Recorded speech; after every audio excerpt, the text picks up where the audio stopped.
자, 오늘의 질문을 받겠습니다.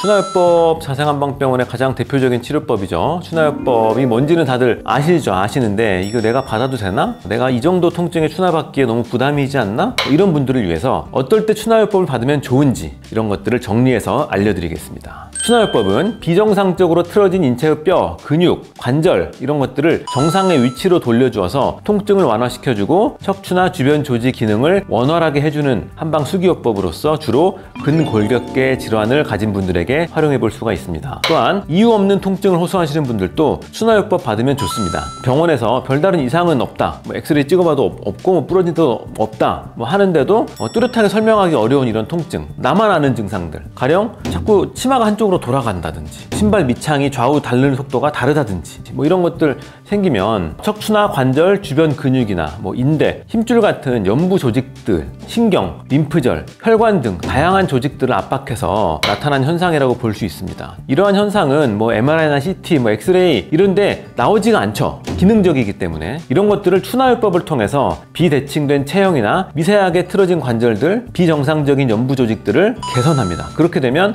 척추나 주변 조직 기능이 정상적으로 돌아오고 통증도 회복될 수가 있는 거죠. 그리고 뚜렷한 원인이 없이 만성적으로 내과적 증상이 반복되는 분들도 추나요법 효과 볼 수 있습니다. 가령 자궁근종이나 내막증 등 뚜렷한 질환으로 진단되지는 않는데 생리통으로 고생하시는 분들, 이런 분들 골반 교정만 시행해줘도 혈액순환 개선될 수 있습니다. 비슷한 원리로 원인은 밝혀지지 않고 내시경 해봐도 아무 문제 없어. 근데 소화가 안 되는 분들, 적절한 추나요법을 시행하면 아주 효과를 볼 수가 있습니다. 근본적으로 척추는 인체 내의 타 운동계와 밀접한 관계를 맺고 있는 상호 의존적 체계입니다. 척추의 특정 분절에 역학적인 문제가 발생하면 비단 통증이 아니더라도 그 분절과 관련된 여러 가지 기능적 측면에도 문제가 발생합니다.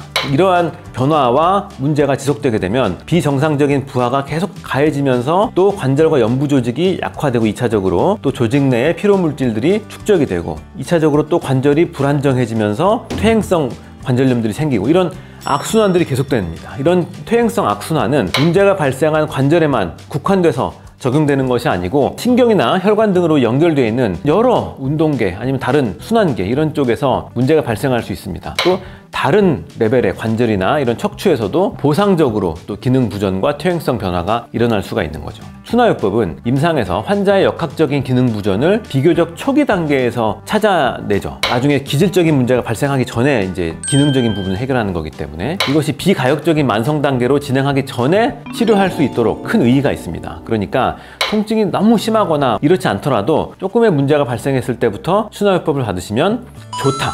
오늘의 요약.